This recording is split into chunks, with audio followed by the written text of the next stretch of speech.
Será que o mercado está valorizando mais a sua idade do que o que você pode agregar para uma empresa? Hoje nós vamos falar sobre isso. Fica aí até o final.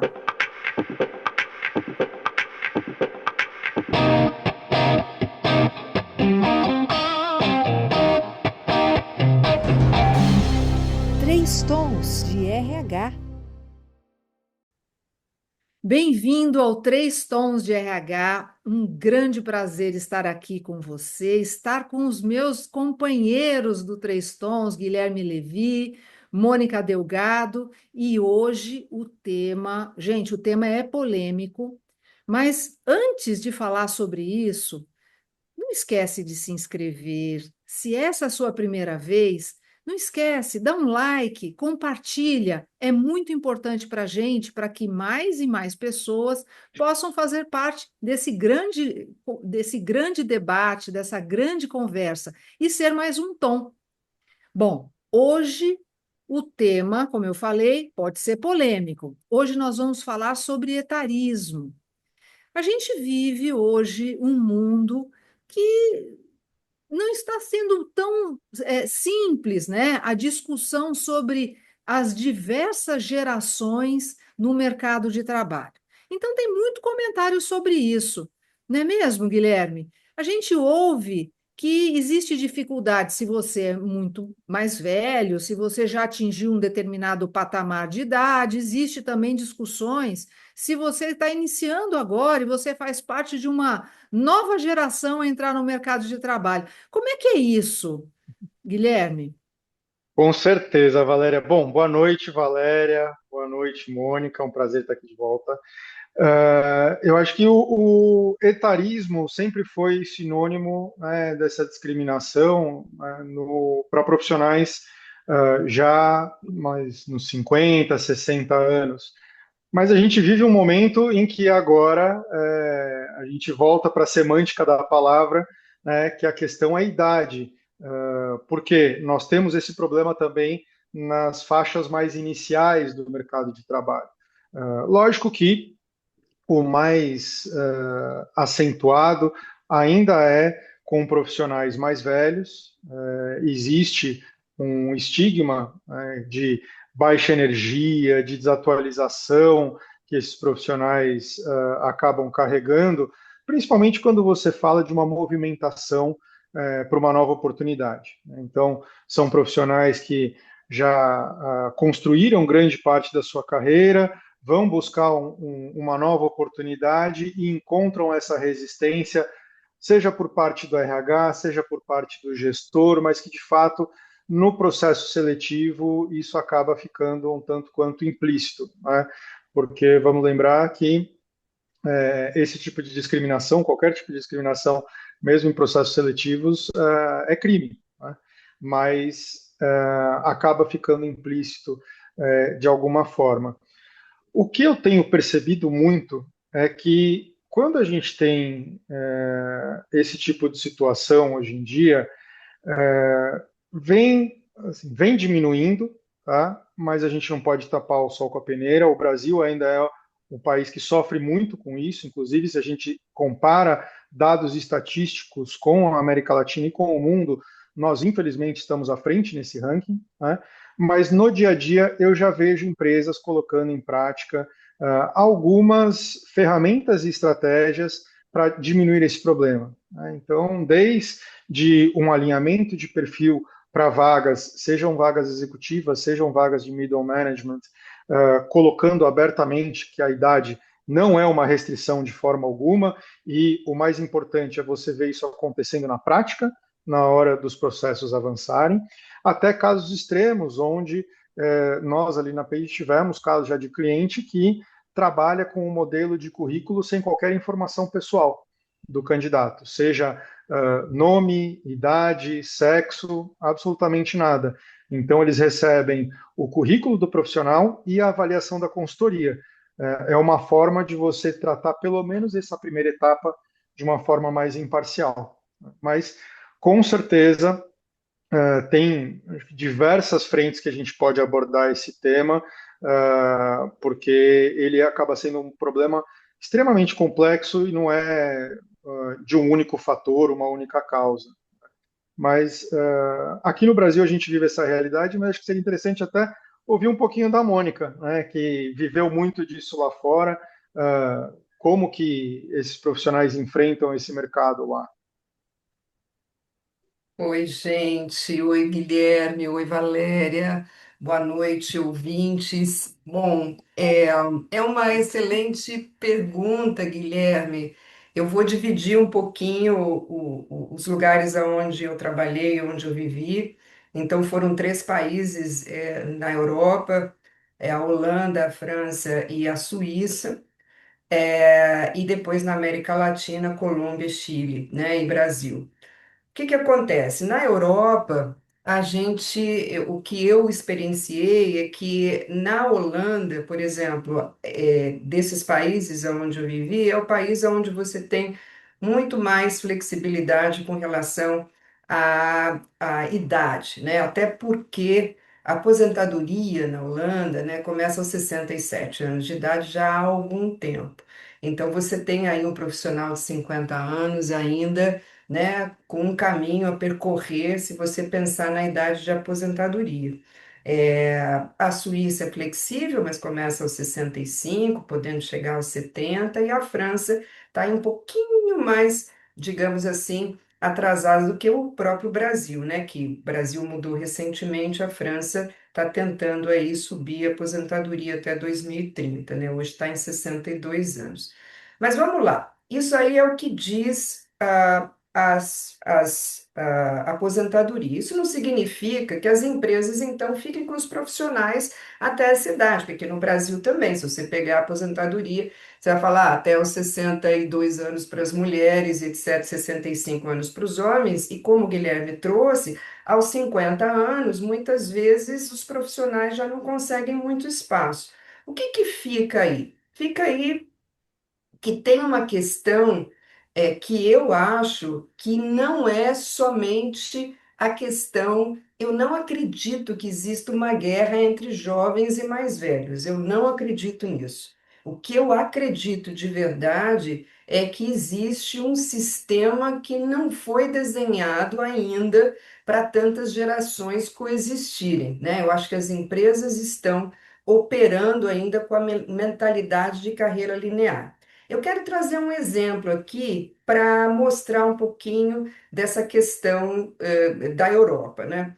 Eu vou contar um caso muito rapidamente, porque eu acho que é bacana ilustrar, mas é um caso, eu vou aqui, não vou dar nomes, obviamente, vou chamar a pessoa de Pepito, tá?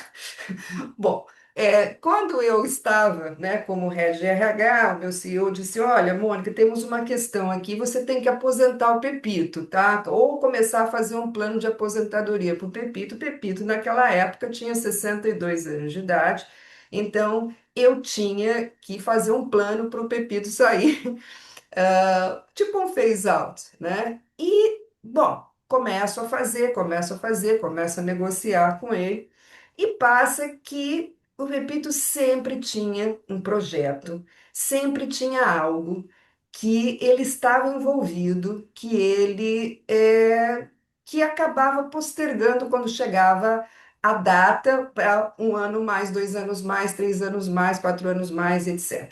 Para fazer a história curta, é, isso foi em 2015. 2025, o Pepito ainda estava nessa companhia. Então, né, mais 10 anos, 72 anos, ele ainda estava lá. Aí nós ficamos muito próximos e eu disse para ele assim: Pepito, me conta, né? O que que você faz para você ficar na companhia e ser muito requisitado, né?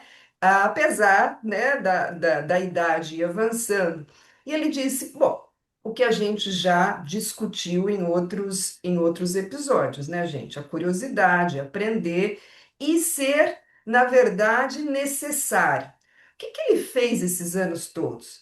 Ele acabava se envolvendo em projetos aonde a maioria das pessoas não queriam se envolver porque era chato, porque era muito técnico. Então, o que que ele fazia? Ele se especializava naquele problema, digamos assim, nem sempre era problema, mas vamos colocar como problema, e ele era sempre requisitado. Então, uma pessoa curiosa que estava sempre ali, que muitas vezes fazia o que muita gente não queria, né, fazer. E ele se manteve na empresa, imagina só, hein? Aos 62 eu tinha que fazer um plano, aos 72 ele continuava na empresa. O que que você acha disso, Val? Eu acho isso maravilhoso. Esse exemplo que você trouxe é maravilhoso, né? Porque ele traz exatamente a quebra do paradigma que a gente vê que está acontecendo, né? No mundo atual. Talvez sempre aconteceu, mas agora ele está assim gritando aos nossos olhos, né? Porque a gente tem hoje um olhar já pré-determinístico, né, de que a partir de uma determinada idade, um profissional não vai agregar tanto valor quanto outros mais jovens. A gente já tem isso na cabeça. Claramente, ele vai ser mais desatualizado, não vai ter energia, não vai agregar valor, então é hora dele sair da organização. Eu até vou arriscar falar também do mais jovem, muitas vezes também a gente ouve, né, dos mais jovens, difícil de lidar, vem sem vontade de trabalhar, não é engajado. Gente, eu acho que aqui a gente quer trazer outros pontos de vista. Será que a gente não está realmente pré-julgando demais, ao invés de olhar cada indivíduo de fato, né, a sua trajetória, a sua vontade de realmente participar de uma maneira única? E, de certa forma, facilitando processos seletivos, a gente está, de certa forma, treinando as máquinas para trabalhar só um perfil e deixando, de repente, grandes oportunidades de contratação que vão fazer a diferença para a empresa.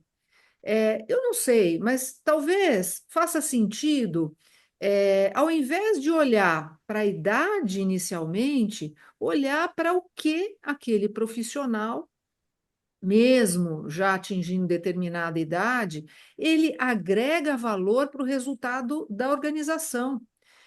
Já existe uma corrente, algumas empresas, eu não vou mencionar o nome, mas algumas empresas, elas não avaliam mais os cargos porque estão numa escadinha, ou não avaliam os cargos conforme o restante do mercado avalia. Essa empresa avalia realmente pelo quanto aquele profissional vai trazer de resultados. E por conta deste número, também define a sua remuneração. Eu ouvi um exemplo de um grande amigo meu, onde a filha dele era uma analista pleno numa organização, trabalhava na área de marketing, ligada à mídia digital, e ela tinha um salário, não me lembro, mas eu vou usar como exemplo R$ 5.000. Quando ela foi chamada para esse processo, foi avaliada e fizeram uma proposta para ela. E qual foi a surpresa? Ofereceram para ela quase R$ 12.000, muito mais, né, do que o dobro. E ela ficou surpresa, falou: Puxa, poxa vida, que legal! E era para um cargo semelhante, era para ser analista pleno, naquela função específica. Esse é um caso real, gente. A empresa retornou para ela, no caso a recrutadora retornou para ela dizendo o seguinte: não se surpreenda, a cobrança que você vai ter e o que você vai agregar para a organização vai contemplar este valor que nós estamos investindo. Nós precisamos do seu know-how e nós sabemos o quanto você vai agregar para o negócio. Gente, esse é o nome do jogo. É avaliar de fato o que cada um pode agregar para o negócio. Se tem 30, se tem 50, qual é a diferença? E também deixar as pessoas um pouco mais livres, né? Alguém que queira não subir até o C-level, mas fazer uma carreira consistente, de agregação de valor no meio da pirâmide, podendo ser coordenador, gerente, o que for, independentemente da idade, também faz diferença. O fato de não ter ascendido até uma posição de diretoria não diminui absolutamente ninguém em termos de responsabilidade. Ao contrário, as empresas precisam e muito, né, deste que a gente chama meio da pirâmide, não é, Guilherme? Guilherme tem visto isso muito, né? Com certeza. E quando a gente olha, né, a avaliação de perfil de profissional, né, e eu faço muito isso durante o dia, e vocês também fazem muito isso, a gente sabe que conforme você vai mudando os estágios da sua carreira, então você está ali numa posição mais inicial, mais operacional, eventualmente numa primeira posição de liderança, independente do nome que você quer dar para essa posição, mas cada cadeira vai demandar um conjunto de competências diferentes. E o fato daquele profissional, muitas vezes, não querer ambicionar um outro cargo ou querer desenvolver outras competências, ele está confortável ali, né? A gente aprendeu a ter horror da tal da zona de conforto, né? Mas às vezes a gente tem que entender que o profissional ele é um ótimo coordenador, ele é um ótimo gerente, às vezes ele é um ótimo especialista, ele não quer ter gestão de pessoas, ele não quer se desenvolver nesse sentido, e ele quer continuar fazendo aquilo ali. Então, quando a gente olha para essa questão do etarismo, acho que é um problema generalizado, com certeza. Existe um ponto agora, quando a gente olha para o etarismo, para cadeiras executivas, mas eu arrisco dizer aqui que ele acaba sendo muito mais cruel, talvez, quando a gente olha para essas posições do meio da pirâmide, como você falou, porque a maioria das organizações, quando estão contratando, não tem esse olhar da questão de competências e ambição e que o profissional ele é feliz e é um bom profissional naquele nível e está tudo bem. Não, a ideia é, poxa, se você tem 50 anos e você é um especialista, um coordenador ou um gerente, você não deu certo, né? Então, para você dar certo, você precisava virar CEO. Então, a gente tem aí um exército de frustrados, né? Porque afinal, só um no meio daquela organização toda vai virar CEO. Mas, além disso, quando a gente olha para a base da pirâmide, para a nova geração, tem um outro ponto que eu estava refletindo esses dias que eu acho que é curioso. Talvez seja uma certa resistência por parte das organizações em aceitar que o mercado de trabalho mudou. O que eu quero dizer com isso? Muitas vezes a gente ouve a questão da cultura da empresa, e a cultura ela pode ser uma cultura forte, pode ser um ativo, ou pode virar uma muleta para justificar algumas decisões ou não mudar algumas decisões. Se a gente voltar alguns anos atrás, era muito comum você ver no mercado um profissional que entrava como office boy na empresa e saía como diretor aposentado, né?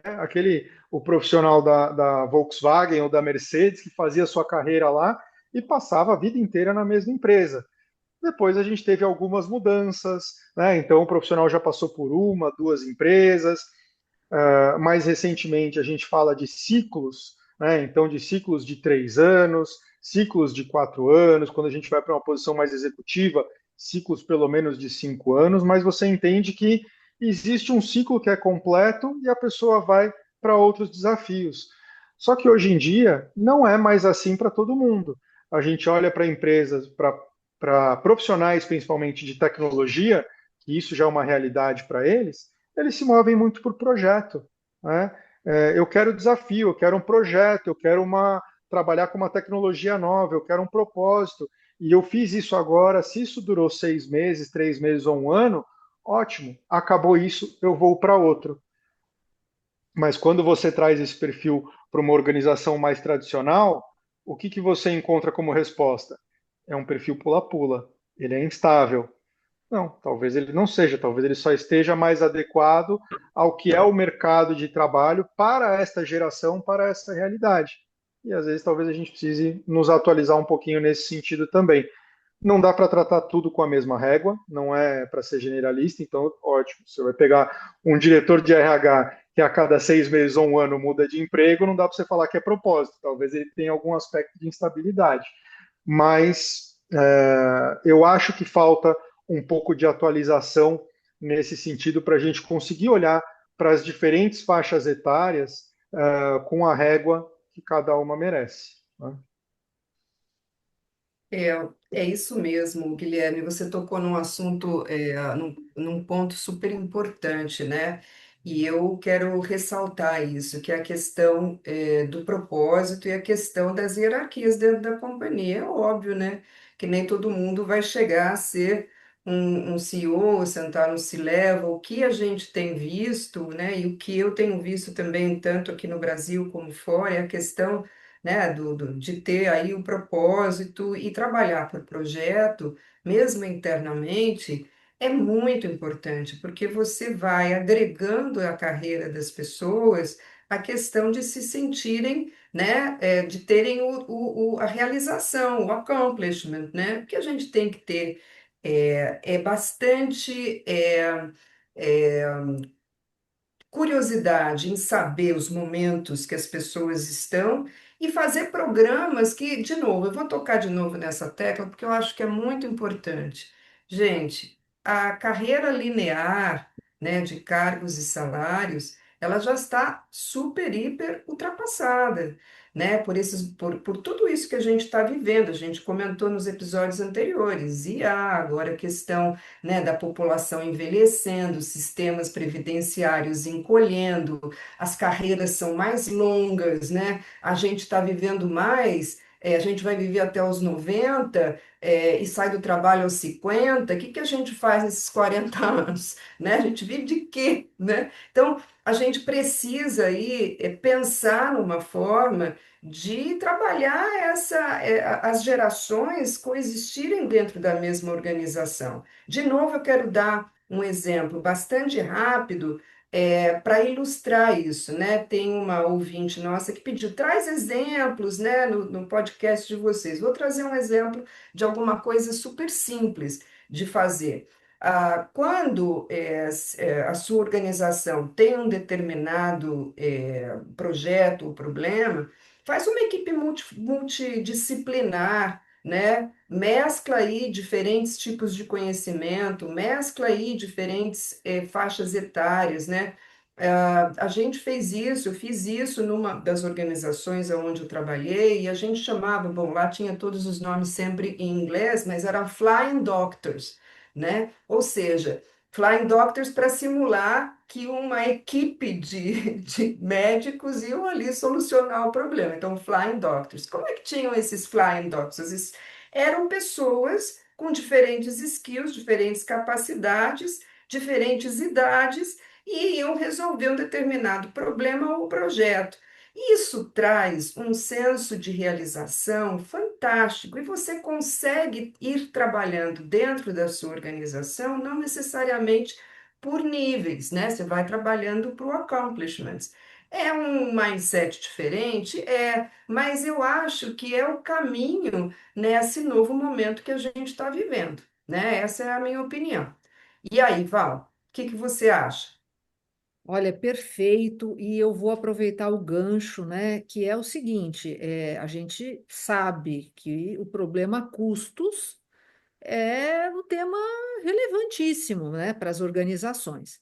E muitas vezes também uma pessoa, eventualmente, que já está num determinado patamar, né, de idade e tudo mais, pode ter um histórico de remuneração mais pesada. Sim, pode acontecer. E aí, muitas vezes, a organização também abre mão de ter um profissional assim mais sênior, que de fato agregaria mais valor, por uma conta simples. Olha, eu preciso reduzir o custo, o meu custo geral, né, de processos, que vai impactar em resultados. Muito bem. Aí entra, eu acho que a presença de recursos humanos para trazer opções, e hoje temos muitas.